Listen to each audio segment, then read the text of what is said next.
Assalamualaikum and good day everyone.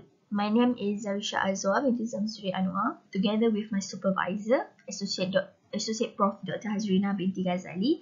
We are going to present our paper entitled Examining the Potential Factors that Influence Customers' Intention to Visit Fast Food Restaurant During COVID-19 Pandemic. This is the project outline.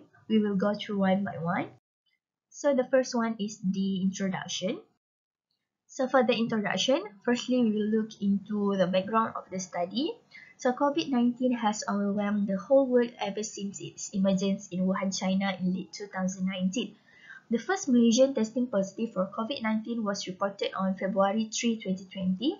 This person had a history of traveling to a neighboring country for a business meeting, which was also attended by a delegation from China. So, to deal with the rises in COVID-19 cases, our former Prime Minister Tan Sri Muhyiddin Yassin has declared the entire country will be on movement control order. All the business must be closed except for stores selling necessities such as grocery stores. As a result, Bernama 2020 reported that F&B, food and beverage business, had suffered a 90% loss in revenue throughout the MCO period compared to the previous year. And then after years passed and stay-at-home restrictions were finally lifted, government is finally allowing people to dine in restaurants strictly for people who have been fully vaccinated against COVID-19.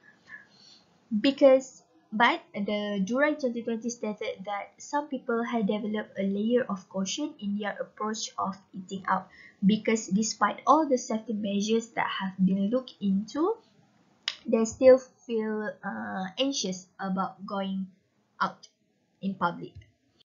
Next, moving on to the problem statement. The reason why this study is conducted is because the COVID-19 pandemic had a significant impact on many businesses across the globe. Businesses should develop new business techniques as the COVID-19 pandemic spread worldwide, causing a socio-economic, cultural, and health crisis.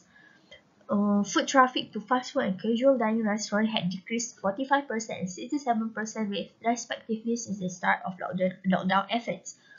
Increasing customers' intention to dine out during the reopening period will be a challenge for the F&B industry.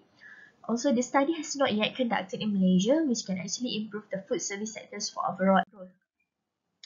And then the specific problem being addressed in this study was the outbreak of COVID-19 had given an impact to the fast food restaurant industry in Malaysia. There were very limited studies on the factors that affecting the consumer's intention to visit fast food restaurant in Malaysia. Hence, the gap is identified, and this study is to examine the possible factors of intention to visit restaurant which are perceived risks, sales promotion, and quality service. This will help the fast food restaurant owners and managers to acknowledge the variables and take action to attract more customers to come to the fast food restaurant during COVID-19 pandemic. Next is the research objective. This study is to identify possible factors that influence consumers' intention to visit fast food restaurant during COVID-19 pandemic. Second objective is to determine the relationship between identified variables, and last one is to determine the most influential factors.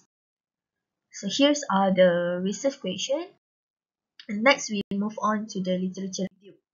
So these are the literature review.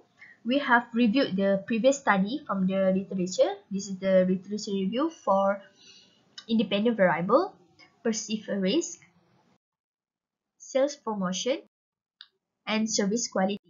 And this is the literature review for dependent variable, customer intention to visit fast food restaurant.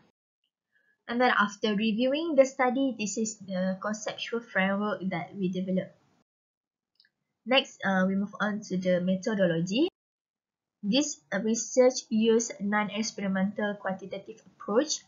For the sampling method, non-probability sampling is used in this study.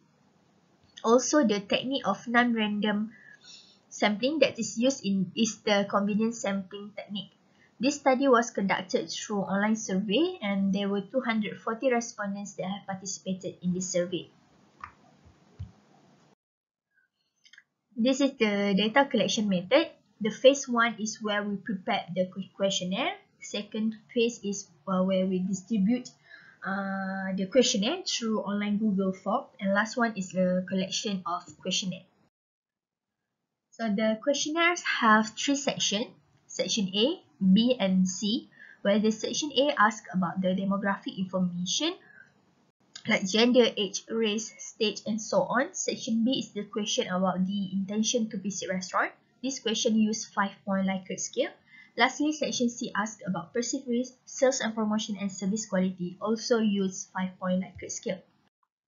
So for analyzing the data, this study used SPSS software. These are the analyses that we performed for this study: reliability analysis, descriptive analysis, and inferential analysis. Next, we will look at the result and discussion. So the total of 240 of respondents that were participated in this research, 183 of them is female and 57 of them is male. Most of the respondents are at age 20 to 29 years old, and majority of them is Malay.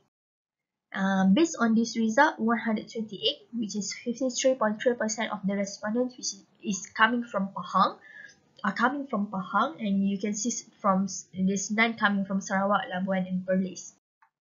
Most of the respondents are single. Their educational level is bachelor degree, and 63.3%, which is the majority of them, are students. So this is the frequency distribution of job sector. Not related is the highest, as most of them are probably student or unemployed, retiree, and housewife. Since majority of them are student, they came from no income level of group. This is the reliability analysis. All the value of the variables are more than 0.6. So for research objective 1, descriptive analysis were conducted. Service quality has the highest mean score with 3.76, followed by sales promotion with 3.59 and perceived risk with 3.54. So the results are leaning towards agreement scale. So majority of the respondents are agree that the variables are influencing them to visit restaurant. So for research objective 2, Pearson correlation was conducted. Results showed that the value of perceived risk is negative 0.258 and significant R value is 0.000. Thus, there is a negative and significant relationship between perceived risk and intention to visit fast food restaurant. The R value of sales promotion is 0.318 with significant R value is 0.000, while the R value for service quality is 0.218 with significant R value is 0.001. Thus, both identified variables have a positive and significant relationship between sales promotion and intention to visit fast food restaurant during COVID-19 pandemic. So last one for research objective 3. Multiple linear regression were performed to answer research objective 3. The R square is 16.8% and the regression model fits the data well. And this is the result for coefficient. So this is the result of comparison using beta and significant value. So results showed that the most influential factors that influence consumer intention to visit fast food restaurant is sales promotion, followed by perceived risk and service quality. So next is conclusion and contribution. For the conclusion, all the identified variables are leaning towards agreement level. Service quality has the highest mean score with 3.76, followed by sales promotion with 3.59 and perceived risk with 3.54. Sales promotion is the most influential factor that influences consumers' intention to visit fast food restaurant, followed by perceived risk and service quality. Perceived risk has a negative and significant relationship with intention to visit fast food restaurant during COVID-19 pandemic. Both sales promotion and service quality have moderate and positive relationship with intention to visit fast food restaurant during COVID-19 pandemic. So this research can help managers and fast food restaurant operators to focus on sales and promotion, and can act as a reference for the managers or restaurant operators to formulate effective strategies in influencing customers' to visit fast food restaurant. Last but not least, the limitation and recommendation. For the limitation, this study employed an online method due to COVID-19 pandemic, and also the study specifically focused on the fast food restaurant chain sector, in which there might be some differences regarding the relationships between variables in other types of restaurants, such as expensive and high-end restaurants. For the recommendation, we recommend to conduct additional studies on different type of restaurant, also to select additional variables or factors affecting the consumer's intention to visit in the future in order to increase the variability and the uniqueness of this topic, and also to employ a qualitative method such as interview to have better understanding about the customer's opinions and in-depth information can be collected. So these are some of the references this study used. I guess that's all from us. Thank you so much for listening.